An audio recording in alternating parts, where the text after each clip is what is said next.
दोस्तों, अगर आप ऋतुराज गायकवाड़ को एक बेहतरीन खिलाड़ी मानते हैं और एक बेहतरीन ओपनर मानते हैं तो हमारे इस वीडियो को जरूर लाइक कीजिएगा। आईपीएल की सभी टीमें बहुत ही शानदार प्रदर्शन कर रही है, बेहतरीन मुकाबले खेले जा रहे हैं। 29वें मुकाबले में दो खतरनाक टीमें आमने सामने खेलती हुई दिखाई दी।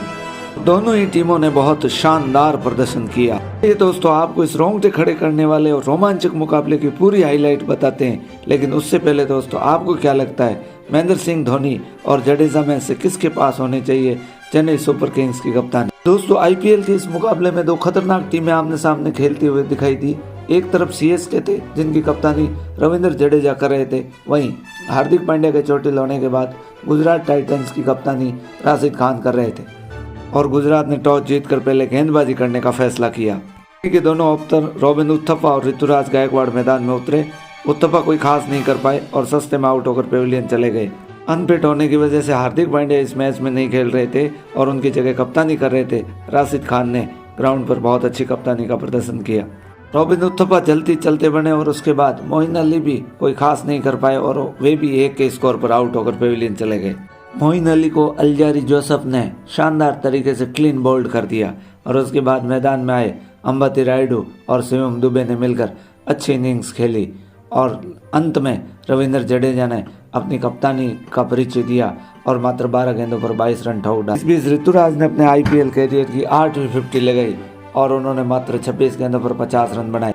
ऋतुराज गायकवाड़ की इस सीजन की ये पहली 50 थी दोस्तों। इससे पहले वो आउट ऑफ फॉर्म चल रहे थे।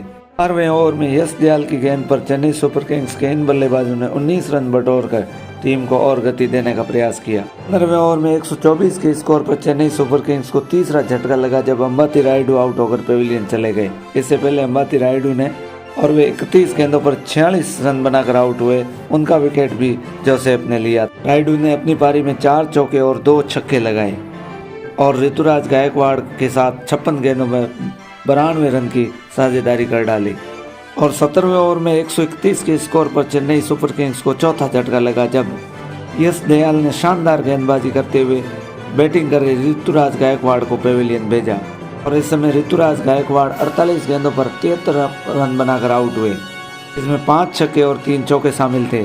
70वें ओवर तक 135 रन 4 विकेट खोकर बना लिए थे। पारी के अंतिम ओवर में जडेजा की आतिशबाजी की बदौलत टीम 169 के स्कोर पर पहुंच गई और इस बीच उनका साथ दे रहे शिवम दुबे भी रन आउट होकर पेविलियन चले गए। उन्होंने 17 गेंदों पर 19 रन बनाए जिसमें 2 चौके शामिल थे। रविंद्र जडेजा ने छोटी सी पारी 12 गेंदों का सामना किया, 22 रन बनाए जिसमें 2 छक्के शामिल थे जो उन्होंने 20वें ओवर में लगाए थे। इससे पहले अंबती रायडू का बेहतरीन योगदान था। जोसेफ ने 2 विकेट जबकि समी और दयाल ने 1-1 विकेट हासिल किया और इस तरह से 170 रन का लक्ष्य रखा गुजरात टाइटंस के सामने। ओपनर बल्लेबाज के रूप में शुभमन गिल के साथ रिद्धिमान शाह आए। रिद्धिमान शाह को मैथ्यू वेड की जगह खिलाया गया जो अब तक इस आईपीएल में कुछ नहीं कर पाए। शुभमन गिल से उम्मीद थी कि वो इस मैच में अच्छा प्रदर्शन करेंगे क्योंकि वो फॉर्म में चल रहे थे और पिछले कुछ मैचों में उन्होंने अपने बल्लेबाजी से सबको ये जता भी दिया था कि वो एक अच्छे बल्लेबाज है। लेकिन दोस्तों, चेन्नई सुपर किंग्स की तरफ से इस समय मुकेश चौधरी को ओवर दिया गया और उन्होंने बहुत शानदार गेंदबाजी का परिचय दिया। उन्होंने इस ओवर में 1 रन दिया और ओवर की अंतिम गेंद पर शुभमन गिल जैसे धाकड़ बल्लेबाज को आउट करके एक बहुत बड़ी सफलता दिला दी। और फिर बल्लेबाजी के लिए विजय शंकर आए और वे भी दूसरे ओवर में आउट होकर पेविलियन चले गए और अब बल्लेबाजी के लिए अब अभिनव मनोहर की बारी थी। वो मैदान पर उतरे और उनका साथ दे रहे थे दूसरे छोर पर और फिर से अपना तीसरा ओवर लेकर मुकेश चौधरी आए और उन्होंने इस ओवर से 9 रन खर्च किए। अभिनव मनोहर भी 12 गेंदों पर 12 रन बना तिरछाना का शिकार बने और उसके बाद डेविड मिलर दोस्तों तूफानी पारी खेल गए।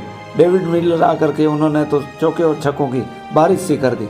मात्र 51 गेंदों पर 54 रन बना डाले जिसमें 8 चौके और 6 छक्के शामिल थे और उसके बाद हालांकि बैटिंग करने आए राहुल तेवतिया कोई खास नहीं कर पाए, लेकिन कप्तान के रूप में मैदान में उतरे थे राशिद खान जिन्होंने मात्र 21 गेंदों पर 40 रन ठोककर 2 चौके और 3 छक्के की मदद 40 रन बना गए और उनके बाद अल्जारी जोसेफ कोई खास नहीं कर पाए और लेको फर्ग्यूसन भी कोई खास नहीं कर पाए। लेकिन डेविड मिलर दोस्तों आउट हुए नहीं और वे नॉट आउट ही थे और उन्होंने 51 गेंदों पर 94 रन की पारी खेलकर और अंत में डेविड मिलर ने जिस तरीके से ताबड़तोड़ बल्लेबाजी की जिसमें 6 छक्के और 8 चौके शामिल थे और मैच का रुख पलट के रख दिया। गुजरात टाइटंस जहां मुकाबले में दिख नहीं, डेविड मिलर की बदौलत ये मुकाबला उन्होंने आसानी से जीत लिया और 170 रन बना लिए 7 विकेट के नुकसान पर। इस तरह से जो इनको टारगेट मिला था उसे 3 विकेट शेष रहते हुए इन्होंने हासिल कर लिया। और इनके साथ राशिद खान का भी बहुत बड़ा योगदान था, जिन्होंने 21 गेंदों पर 40 रन की तूफानी पारी खेली, जिसमें 3 छक्के शामिल थी। धन्यवाद दोस्तों।